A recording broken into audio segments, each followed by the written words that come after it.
Welcome to Weight Loss and Wellness for Real, the podcast where people like you get the practical solutions and support you need to permanently lose the physical and mental weight so you can feel better and live the life you really want to live in the body and mind you really want to be living in. If you're looking to overcome your stress eating, overeating, binging behaviors, and move to a place of food and body freedom, as well as find more meaning and more moments of joy in life, you are in the right place.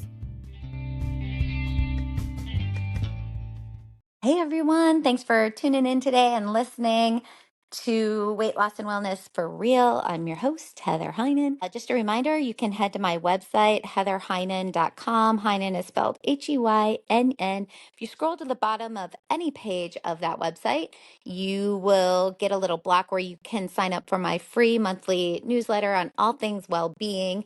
It's just a once a month newsletter that has some thoughts, usually practical strategies for wellness tips. And also, always I include a high protein recipe and then links to all the products or services that support this podcast. So when you use those links to purchase the product or service, it really helps me to be able to keep this podcast rolling, giving you an episode once a week, all the things. So head over there, sign up for that. I never share your information. It's totally stays just with me. And all you get is that once a month, a free newsletter on all things well-being. So today we are going to talk about something a little bit deeper. And I titled this podcast Unlocking Your Hidden Power, Embracing Your Shadow with Love. Have you ever looked in the mirror, maybe not at your reflection, but parts of yourself that you hide from the world? Like the parts that feel maybe too messy, too shameful, too unworthy to show. And so today we're going to dive into what Carl Jung calls the shadow, the hidden side of who we are, the parts of us that we keep from everyone else. And the idea is instead of running from our shadow side, which most of us do as humans, we want to talk about what happens when we actually embrace it with a lot of love, with a lot of compassion. Because the very things we fear about ourselves or that we don't want others to see about us really do hold the key to our wholeness, our creativity, our peace, our sense of freedom in this world. So stick with me today because we're not just talking theory. We're going to explore real practical ways to bring your shadow into the light and to embrace it with compassion. And that when you do this, how this can absolutely change you, change your life, change your relationships, change your ability to follow through on the things you really want to be doing in this life. Let's start with Carl Jung's idea of the shadow. Jung was a Swiss psychiatrist and psychoanalyst, and he was who a long, long time ago I did my dissertation on and believed that the shadow represents the parts of ourselves we reject, we deny, or we repress. And these might be traits we've been taught are bad. Like for a lot of people, it's anger, it's selfishness, it's vulnerability, or even positive qualities like creativity or assertiveness that we've really learned to suppress because they weren't welcomed in our upbringing or environment. And this can also happen in different relationships. Doesn't just have to be from when you were a kiddo. This can be later in life in certain relationships, and you sort of learn in order to have that love or to have that approval, I need to repress this part of me. I need to hide this part of me. So you can kind of imagine a suitcase you've been carrying your whole life. And every time you thought, I can't show that part of myself, you sort of stuffed it in the suitcase. And over time, that suitcase gets heavier and harder to carry. But here's the catch. You're not leaving that suitcase behind. It is with you, whether you acknowledge it or not. And the question is, are you going to let it weigh you down or will you unpack it?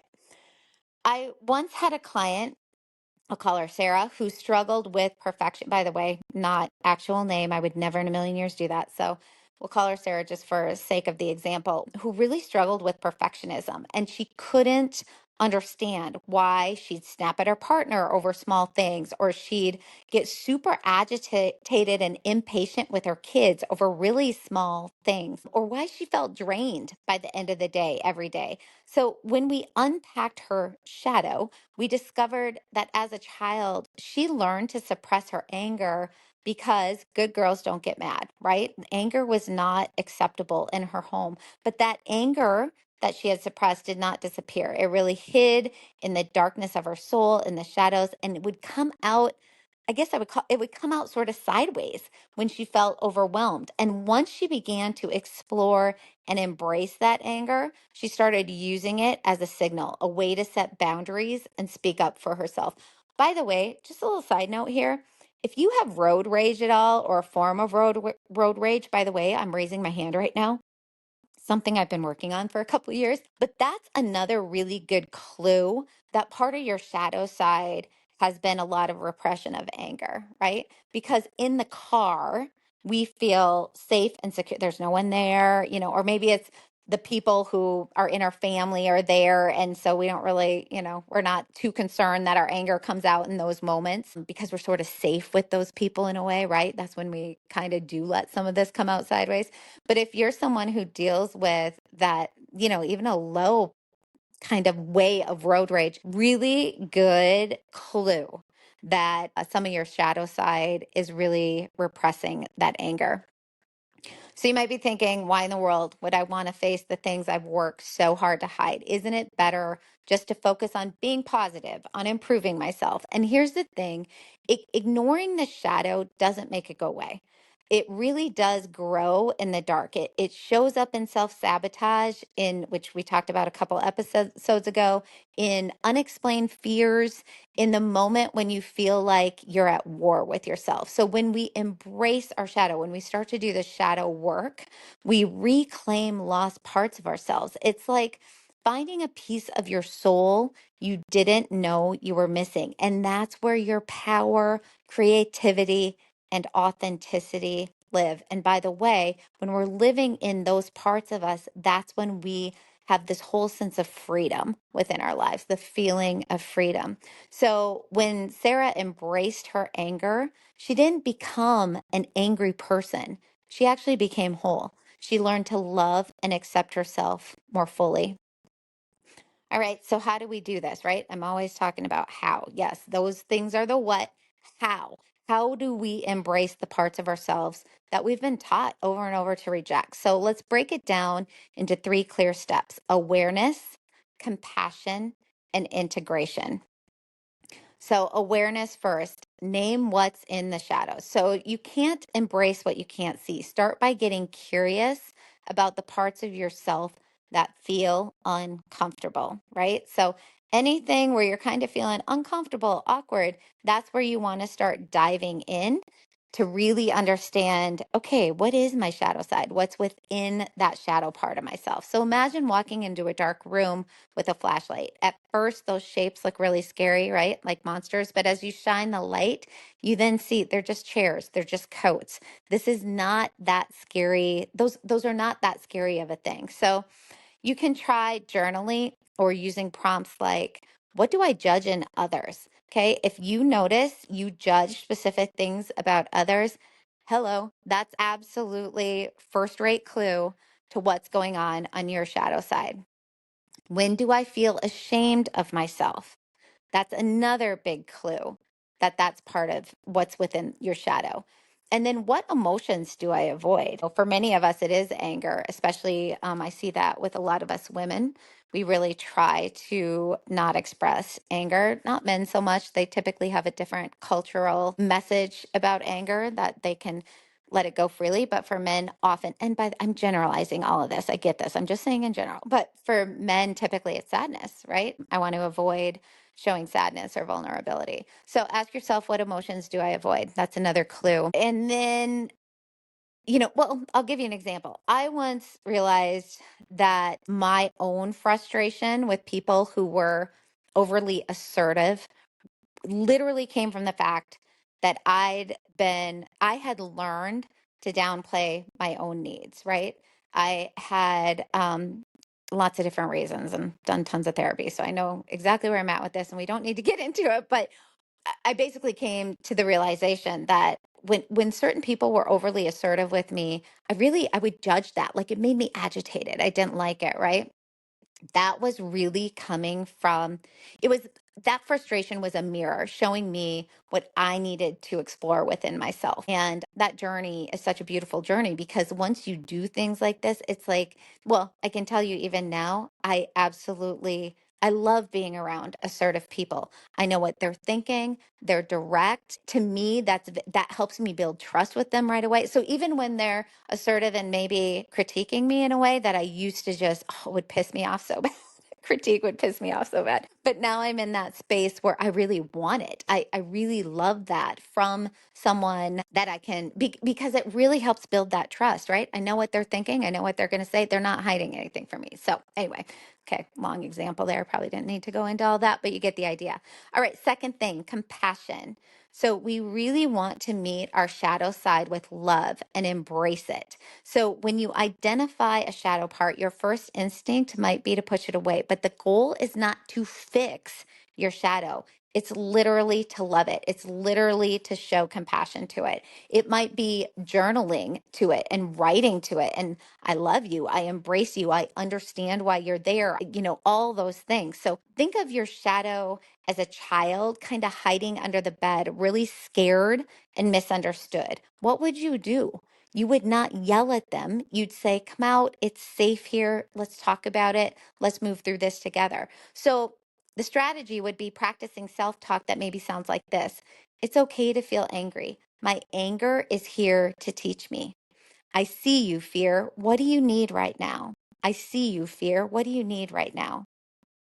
So for Sarah, learning to love her anger meant recognizing it was not there to hurt her. It was trying to protect her. By listening to it, she learned to set boundaries instead of letting resentment build. I mean, how many of us can relate to that? I talk to clients all day long that are holding resentment for people closest to them who they've loved or really want to keep loving, but they're building all this resentment, or resentment in the workplace, resentment with their boss, resentment with, it's so much resentment. And resentment has everything to do with repressing anger from not dealing with that shadow side of ourselves that is actually really really pissed off. And when we can acknowledge I'm really really pissed off, my needs aren't getting met, and I can be compassionate with that, and I can love myself through that, and I can accept that, and that's when we're able to let go of resentment, when we are able to start setting boundaries, when we are able to get compassionate with our anger. That is when resentment stops building. Number three, integration. And I did an episode a while back on integration that goes into a little bit more detail, but integration is about bringing the shadow into your life by acknowledging it, bringing it into the light, bringing it into your life. So once you've acknowledged and shown compassion for your shadow side, the final step is to integrate it into your life. So let's say your shadow contains a fear of failure. That's another really common one. Instead of avoiding risks, you might start to say, I see you, fear. You're here to keep me safe, but I'm going to try this anyway. Over time, that fear becomes a trusted companion, not an enemy. There's there's a lot of, I'll call it parts work within that some of us as therapists use as sort of a theory, which is called internal family systems theory. And I sometimes think things from that theory, that therapy theory, can really help in regards to this because we talk about the different parts of ourselves and how we integrate all those different parts. And so all of us have different voices going on in our head, eat that, don't eat that, like the little angel demon a lot of people talk about, right? That's kind of an idea, but really within internal family systems, we know that we all have many, many parts within us. And all those parts, are giving us different messages for different reasons. And the idea with that theory is to really figure out all those parts and then to start to integrate them. So you could think about this work of integration with your shadow side. You could use some things in regards to really thinking about the things within your shadow as these little children who have really not learned. They're still kind of stuck in that maybe toddler, teenager, early 20s stage, and they're really just scared. And so if you can kind of think of these things as parts of you, as other people with personalities and things like that, it can kind of help you do this integrated work, the integration. So talking to those parts. So, like thinking of fear as an actual, I mean, this gets to sound a little weird. I can't think of a better word, but as a little person within you, I see you, fear. You're here to keep me safe. You're trying to keep me safe. But I really am going to try this anyway because, I want to take some risks in life and I want to try new things and I'm trying to get to this goal. And that means I have to take a risk. So, we want to really embrace and make fear our friend. We want to make anger our friend, a trusted companion, and not someone we're always resisting and trying to push into the shadows. Now, I don't mean by making it a friend, like making a friend with anger, now all of a sudden you're just letting your anger rip and roar. That's not okay. What is okay is to feel anger and to acknowledge it and to say, I am really angry right now. And this is a signal that I need to maybe do something. Maybe I do need to take action. I need to have a conversation with someone, or maybe I need to take care of myself more because I've been taking care of all these people and now I have resentment and anger. And I don't want to feel resentment and anger towards all these people, but maybe that means I have to stop caring for everyone else all the time and focus more on me for right now. So, a strategy around this too would be to create a ritual or a practice to remind yourself of this integration, right? Because integration is sort of this little lofty theory or idea. And so really I love rituals because they bring theory into practice and help the thing actually happen. So writing letters to your shadow parts, right? Acknowledging them and being compassionate with them. Maybe meditating on what each part has taught you. Maybe using creativity, like painting, writing, dancing as a way to express your shadow. Those are just some ideas. Okay, so think of your shadow as a dance partner. At first, it might step on your toes or feel awkward, but as you learn to move together, that's really embracing it. That's creating that friendship. You kind of find a rhythm. The shadow isn't something to defeat, it's really something to embrace, to create that wholeness within our lives. So, the parts of you that you've hidden, are not your enemies. They're invitations to deeper love, to wholeness and authenticity. And when you embrace your shadow with compassion, you open a door to a life that is so much richer and more aligned with who you truly are. And that's really about authenticity and that's really about living in freedom, which by the way, also means it's much easier for us to follow through on the behaviors or actions we're really wanting to follow through in life. So I really want to challenge you this week. Spend some time with your shadow, journal, meditate, or simply get curious about what you've been hiding. And when you find it, really meet it with love, really meet it with compassion. Because the truth is, the parts of us we fear the most are often the parts that hold our greatest gifts. Thank you for joining me today. If this episode resonated with you, share it with someone you care about. And if you try one of these strategies, I'd love to hear about it. You can reach out and let me know on social media, on Instagram. I'm at Heynen Counseling and Coaching. Facebook is Heather Heynen. And yes, I am on TikTok, which I always forget about. But I honestly, I haven't been over there for a while, except for posting.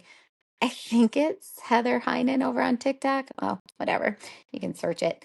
Um, but you can comment in any of those places if you want. Let me know if any of these strategies are working for you. Okay, until next time, keep shining your light even on the shadows. That is what brings wholeness and that sense of peace and that ability to really do the things you want to be doing in life and living as the person you really want to be in life. We will talk soon. Hey everyone, I'm really excited to tell you about BusyVantage, a company I have used for years and years. and who I have recently partnered with in an ambassadorship for the podcast. This is one of the highest quality supplement companies out there. And the best part is I know the owner and his commitment to quality in his products. I actually interviewed the owner, Eric Hurst, on the podcast a while back, and you can hear him talk firsthand about his commitment to quality in his supplement company, as well as learn a ton about aging optimally and performing your best. That is episode 171 if you're interested. I think when people make the decision to maybe add some supplements into their daily habits, they don't think about how important it is to know and vet the companies you are buying from. There is no regulation on supplements. And so when you buy something, you really have no idea what you are getting. You really, really want to vet your companies heavily so that you know what you are spending your money on is exactly what you believe you are buying. So with PhysiVantage, you don't even have to think about it. That's why I've always loved this company. And what you buy is the highest quality of what you can get. I use the PhysiVantage PowerPlex plant-based protein complex. And no, I am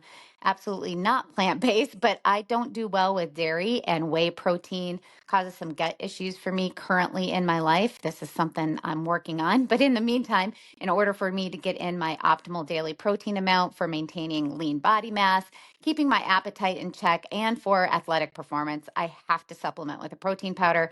And this is my absolute favorite. I alternate between vanilla and chocolate flavors. Both are delicious. This plant-based protein complex is really different than others out there in that it includes all the essential amino acids.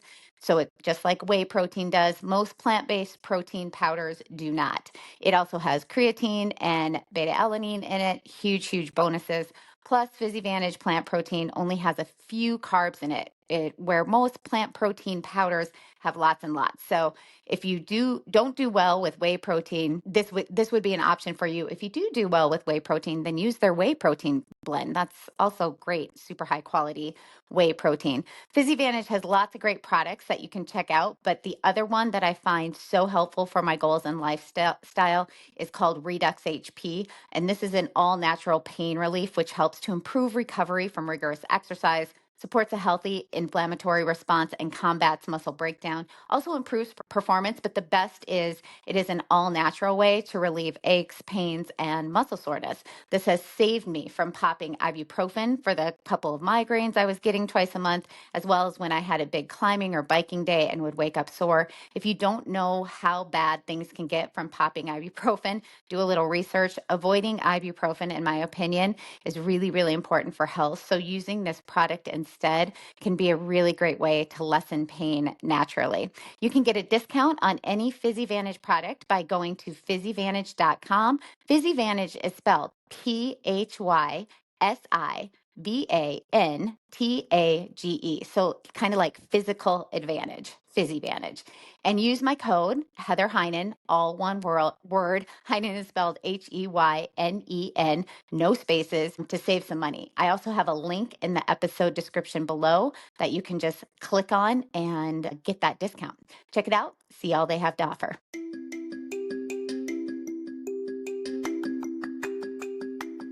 Did you know you can find a lot more help from me on my website? Go to heatherheynen.com. Heynen is spelled Heynen, and there you will find links to my online courses, how I work with clients one-on-one, as well as online with my coaching and counseling services that I offer. The information in this podcast is intended to provide a broad understanding and knowledge of healthcare topics. This information is for educational purposes only and should not be considered complete and should not be used in place of advice from your physician or healthcare provider. We recommend you consult your physician or healthcare professional before beginning or altering your personal exercise, diet, or supplementation program.